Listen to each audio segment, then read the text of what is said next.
The bounty hunters. Adili immediately starts speaking quickly in their native language, and the slug man holds up a hand for silence. He then turns to Bongani and asks something in his language, then tilts his head. This language? Do you speak it? I do. Fully? Yes. Do you not speak ours? I do not, Bongani states, and the slug considers before nodding.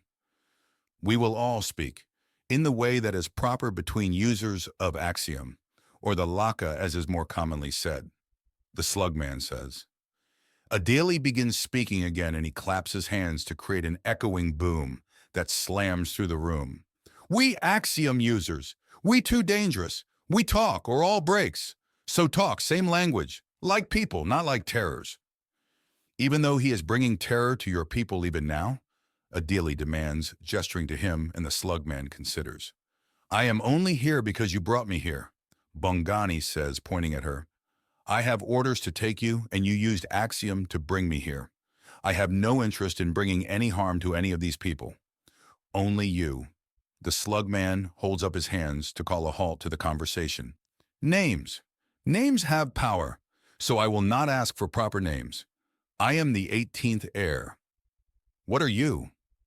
I am the governess, Adili retorts. My friends call me the Hat, Bongani says calmly, and the 18th heir looks at him oddly. The Hat? His pitch-black eyes shift from side to side as he considers, before indicating his head. Are hats not clothing? Worn here? They are. The Hat replies, why? Governess is a title of honor and power.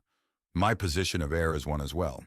The heir asks, those titles require the strengths of others. I need only my own. I have fought beasts of countless descriptions. I have bested them all, and made hats of many of them. So call me the Hat, he says, and the heir regards him oddly before nodding.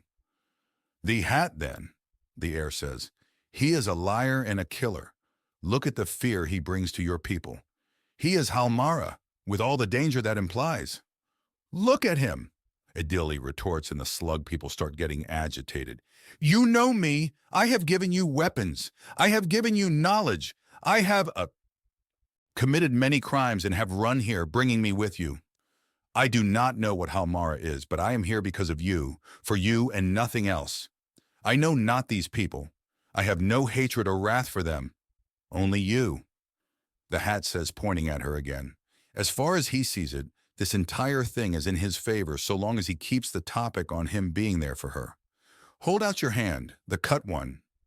The heir says, and the Hat holds out his still lightly bleeding palm.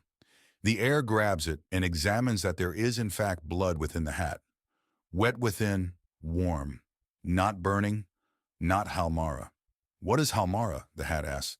Burning death. Halmara is death by light. Halmara is death by heat. Halmara is the nightmare of my people. Too high, and Halmara by light. Too low, and Halmara by burning stone and boiling water. Halmara leaves skin deep brown and eyes boil white. Body becomes dry. I look like the living dead. Halmara is worse death. Burning hurts soul. Burning is different from claw, fang, blade, or beating. Halmara hurts in worse ways, the heir says, and the Hat nods. Considering how much my shiny new brand hurt, I believe it. Brand what brand? The heir asks, and the Hat slowly starts rolling up the t-shirt sleeve on his left arm, then shows the white marking against his dark skin. This, you have felt touch of Halmara, but lived. This is not Halmara, but it did hurt, the Hat says. Feel the axiom in it. This marking is protective. It is armor against full Halmara, though it did burn to the soul. What? The heir asks in horror as he flinches back from the pale scar. I burned myself so that I would burn in strength, making myself stronger. In the world above, they use many weapons of fire. This keeps me safe from them. They use weapons that can do many terrible things beyond these caverns. This protects me from many, many weapons.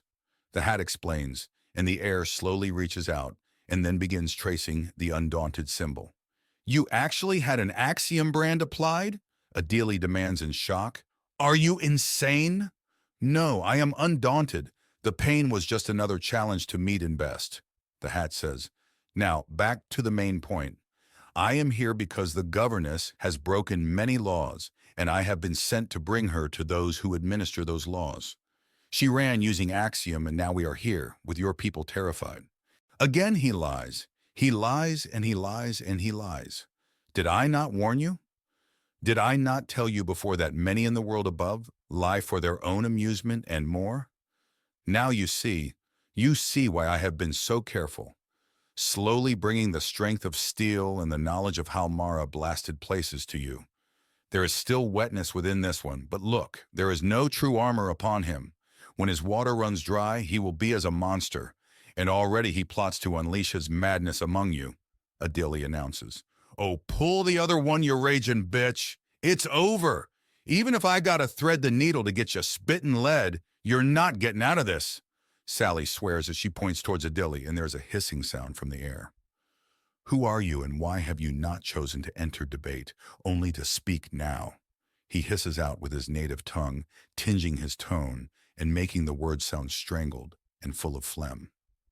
I am Sally Lou, she begins before pointing at Adili, and that raging cracked shell, water-thieving, brother-fucking, oath-breaking, daughter of a dung ball stole my sister out of her home and forced her to make weapons for your people.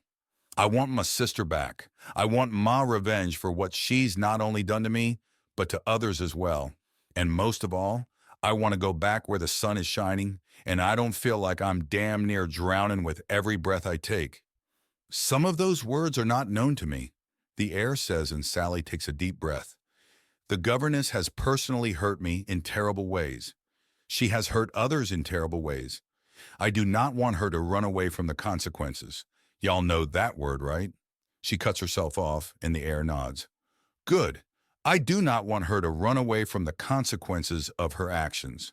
So if she ain't willing to be judged by the laws she lives under, then I'll do things personally and end her myself for what she's done to my family.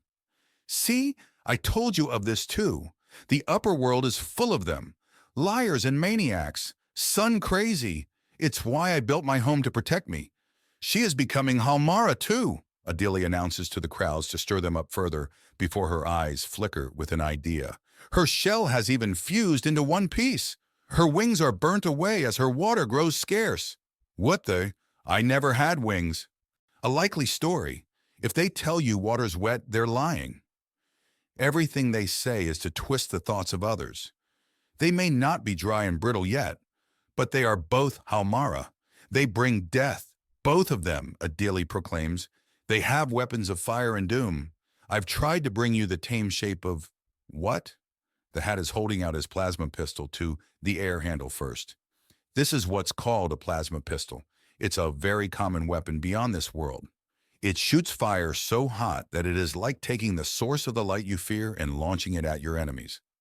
The air shrinks back and away as the entire crowd backs up, picking up on his fear despite being unable to follow the words of the conversation. Do not fear it. It is merely a weapon, a tool for fighting. I am not holding it in any way it can be used to hurt you. Why are you showing this to me? Does it not confirm what the governess is saying? That you have a weapon of Halmara? The air asks as he slowly inches forward again and gives the pistol very odd looks, as if trying to see where he can spot the destruction, but not wanting to risk himself being struck by it. There are many ways to lie. One is telling the truth in the wrong way. She is right. I have many weapons. To my enemies I bring death and pain. Some of it even Halmara pain. But she is my only enemy here. You are no enemy of mine. Your people are not my enemies. Your home is not something I wish to see harmed. By my oaths as an undaunted, I would protect you instead of harm you. What? The air asks. Lies all, Adili snaps. They have come here and brought only screams of fear and pain. They bring death. They are marked by death and have willingly been scoured by Halmara. What are they, if not insane and mad? Hold it like this, air, Sally says, demonstrating with her pistol in the air slowly, very slowly, takes the pistol out of the Hat's hand.